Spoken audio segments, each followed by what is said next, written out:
এদিকে 11 দিনেও মুছে যায়নি ময়মনসিংহে দুর্বৃত্তদের হামলা ও ভাঙচুরের ক্ষত। শিক্ষার্থীদের আন্দোলনে ভর করে জেলা ও মহানগর আওয়ামী লীগ কার্যালয়ে পুলিশ বক্সে হামলা চালানো হয়।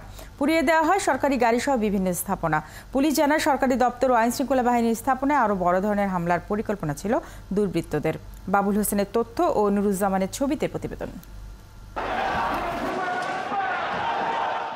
গত 19 ও 20 জুলাই কোটা আন্দোলনকারী শিক্ষার্থীদের উপর ভর করে ময়মনসিংহের জেলা ও মহানগর আওয়ামী লীগের কার্যালয়ে হামলা চালানো হয়। আগুন ধরিয়ে দেওয়া হয় চরপাড়া মোড়, দীঘারকান্দা বাইপাস মোড়ের পুলিশ বক্সে। এ সময় স্থানীয় সংসদ সদস্য মুহিতুর রহমান শান্তর বাসভবন, সরকারি দপ্তর, নগরীর বিভিন্ন এলাকায় যানবাহন ও স্থাপনায় হামলা চালায় দুর্বৃত্তরা। এমন তাণ্ডবে হতবাক ময়মনসিংহের নানা শ্রেণী পেশার মানুষ।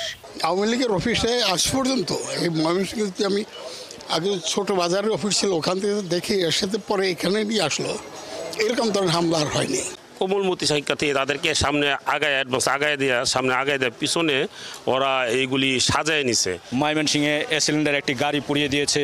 এছাড়া শিববাড়িস্থ আওয়ামী লীগ কার্যালয়ে ভাঙচুর করেছে। এগুলো আসলে অনভিপ্রেত।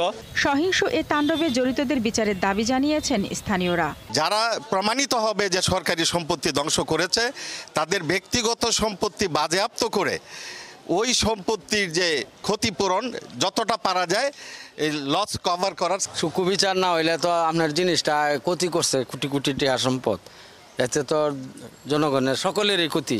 যারা দুষ্কৃতী ছিল তাদেরকে চিহ্ন করে অবশ্যই তাদেরকে যাতে বিচারের আওতা আনা হয়, যেই হোক। পুলিশ জানায় এরই মধ্যে এই ঘটনায় 15টি মামলায় 120 জনকে গ্রেপ্তার করা হয়েছে।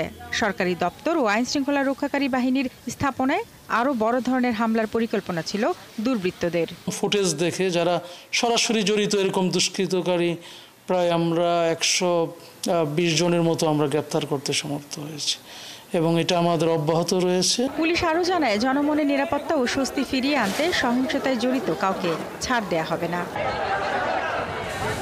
শারমিন স্বপ্না, 71।